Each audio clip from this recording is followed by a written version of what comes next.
ನಮ್ಮ ರೈತ ಬಾಂಧವರಿಗೆ ಎಲ್ಲರಿಗೂ ಸ್ವಾಗತ.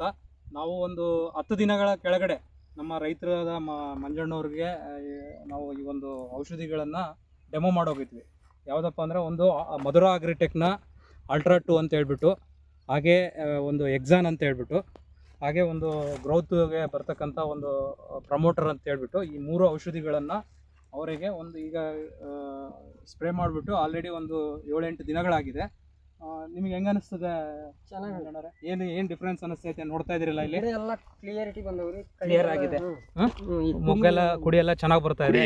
ಎಲೆ ಗ್ರೋತ್ ಹೆಂಗಿದೆ, ಬೆಳವಣಿಗೆ ಚೆನ್ನಾಗಿದೆ. ಆಮೇಲೆ ಬ್ರಾಂಚಸ್ ಎಲ್ಲ ಕಾಣ್ತಾ ಐತೆ. ಬ್ರಾಂಚಸ್ ನೋಡ್ರಿ, 1 2 3 4 5 6 7 8 9 10 11 12 ಎಷ್ಟು ಬ್ರಾಂಚಸ್ ಇದಾವೆ? ನಾನು ಹೇಳಿದಕ್ಕಿಂತ ಜಾಸ್ತಿ ಬ್ರಾಂಚಸ್ ಇದಾವ ಇಲ್ಲಿ. ನಾನು ಹೇಳಿದಕ್ಕಿಂತ ಜಾಸ್ತಿ ಇದಿದೆ. ನಿಮಗೆ ತೃಪ್ತಿಕರವಾಗಿದೆ? ಏನು ಅನಿಸ್ತದೆ ಇನ್ನೊಂದ್ಸರಿ ಹೇಳಿ. ಇದು ಮಧುರ ಅಗ್ರಿಟೆಕ್ನ ಈ ಒಂದು ಯಾವ್ದು ಹೊಡೆದಿರಿ? ಇದು ಹೊಡೆದಿರಿ, ಅಲ್ಟ್ರಾ 2 ಇದು 3 ನಿಮಗೆ ತೃಪ್ತಿಕರವಾಗಿದೆ. ಸೊ ಈ ಕಂಪ್ನಿ ಬಗ್ಗೆ ನಿಮಗೆ ಒಳ್ಳೆ ಇದಿದೆ, ಎಲ್ಲ ರೈತರಿಗೂ ಹೇಳ್ಬೋದು. ಸೊ ಚೆನ್ನಾಗಿ ತೃಪ್ತಿಕರವಾಗಿದೆ.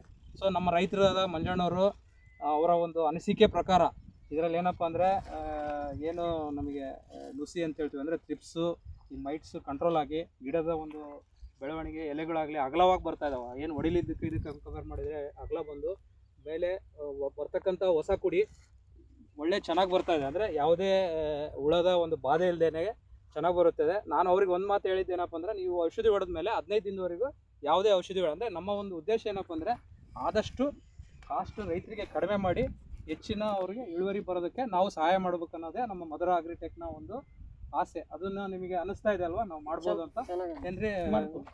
ಮಾಡ್ಬೋದಲ್ವಾ? ಸೊ ತಮಗೆಲ್ಲ ನಮ್ಮ ಒಂದು ಈ ಗ್ರಾಮ ನೀಲ್ಗುಂದ ಗ್ರಾಮದ ನಮ್ಮ ಎಲ್ಲ ಮೆಣಸಿನಕಾಯಿ ಬೆಳಿತಕ್ಕಂಥ ರೈತರಿಗೆ ತಮಗೆಲ್ಲರಿಗೂ ನಮ್ಮ ಒಂದು ಕಂಪ್ನಿಯ ಪರವಾಗಿ ಧನ್ಯವಾದಗಳು.